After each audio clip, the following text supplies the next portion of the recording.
अर्जुन की चौथी पत्नी का नाम जलपरी नागकन्या उलूपी था। मित्रों, वीडियो पर अंत तक बने रहे और कहानी को गौर से सुनिएगा और चैनल को सब्सक्राइब कर लीजिएगा। तो चलिए कहानी को शुरू करते हैं। अर्जुन को जल में हानिरहित रहने का वरदान मिला था। महाभारत युद्ध में अपने गुरु भीष्म पितामह को मारने के बाद ब्रह्मपुत्र से शापित होने के बाद उलूपी ने ही अर्जुन को शाप मुक्त भी किया था और अपने सौतेले पुत्र बभ्रुवाहन के हाथों मारे जाने पर उलूपी ने ही अर्जुन को पुनर्जीवित भी कर दिया था। विष्णु पुराण के अनुसार अर्जुन से उलूपी ने इरावन नामक पुत्र को जन्म दिया। इसी इरावन को भारत के सभी हिजड़े अपना देवता मानते हैं। उलूपी अर्जुन के सदेह स्वर्गारोहण के समय तक उनके साथ थी। माना जाता है कि द्रौपदी, जो पांचों पांडवों की पत्नी थी, 1 से 1 साल के समय अंतराल के लिए हर पांडव के साथ रहती थी। उस समय किसी दूसरे पांडव को द्रौपदी के आवास में घुसने की अनुमति नहीं थी। इस नियम को तोड़ने वाले को 1 साल तक देश से बाहर रहने का दंड था। अर्जुन और द्रौपदी की 1 वर्ष की अवधि अभी समाप्त हुई थी और द्रौपदी युधिष्ठिर के साथ का 1 वर्ष का समय शुरू हुआ था। अर्जुन भूलवश द्रौपदी के आवास पर ही अपना तीरधनुष भूल आए, पर किसी दुष्ट से ब्राह्मण के पशुओं की रक्षा के लिए उन्हें उसी समय इसकी जरूरत पड़ी। क्षत्रिय धर्म का पालन करने के लिए तीरधनुष लेने के लिए नियम तोड़ते हुए वह द्रौपदी के निवास में घुस गए। बाद में इसके दंडस्वरूप वे 1 साल के लिए राज्य से बाहर चले गए।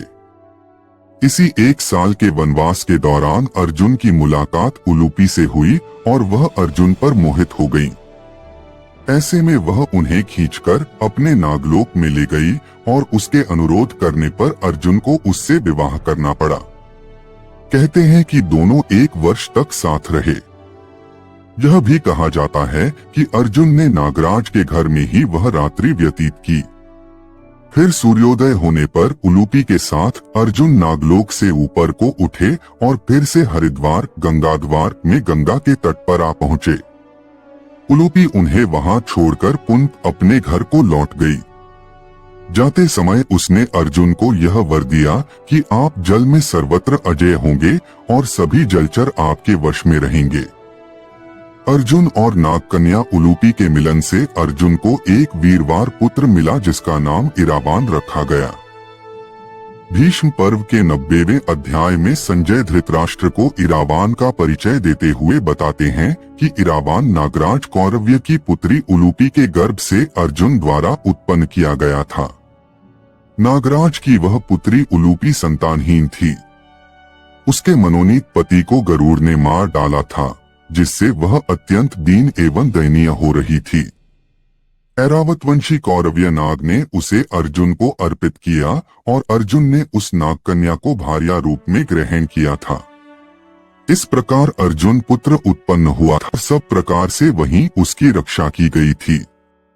इरावान भी अपने पिता अर्जुन की भांति रूपवान, बलवान, गुणवान और सत्य पराक्रमी था। महाभारत में अर्जुन और नागकन्या उलूपी की कथा प्रेम और वफादारी का अनोखा उदाहरण प्रस्तुत करती है। अर्जुन को उलूपी के रूप में एक ऐसी साथी मिली जो उनकी जीवन यात्रा में हर कठिन मोड़ पर साथ निभाने के लिए तैयार थी। नागकन्या होने के बावजूद उलूपी ने अपने प्रेम और समर्पण से अर्जुन के प्रति निष्ठा दिखाई। उलूपी की कथा अर्जुन के वनवास के दौरान शुरू होती है, जब अर्जुन ने द्रौपदी के आवास में घुसने के नियम को तोड़ दिया और उन्हें 1 वर्ष के लिए राज्य छोड़ने का दंड मिला। इसी 1 वर्ष के वनवास के दौरान उनकी मुलाकात उलूपी से हुई। उलूपी, जो नागलोक की राजकुमारी थीं, अर्जुन पर मोहित हो गईं और उन्हें अपने राज्य में ले जाकर विवाह का प्रस्ताव दिया। अर्जुन ने उनके अनुरोध पर विवाह किया और इस मिलन से इरावान का जन्म हुआ। इरावान, जो अर्जुन और उलूपी का पुत्र था, अपनी माता के साथ नागलोक में ही बड़ा हुआ। वह अर्जुन की तरह ही साहसी और वीर था। उसका पालन पोषण उलूपी ने पूरी देखभाल के साथ किया। महाभारत के युद्ध में इरावान ने पांडवों की ओर से युद्ध में भाग लिया और महान पराक्रम दिखाया। हालांकि युद्ध में उसकी मृत्यु हो गई, लेकिन उसका साहस और निष्ठा अमर रहे। महाभारत के युद्ध के दौरान उलूपी का एक और महत्वपूर्ण योगदान यह था कि उन्होंने अर्जुन को भीष्म पितामह के श्राप से मुक्त कराया।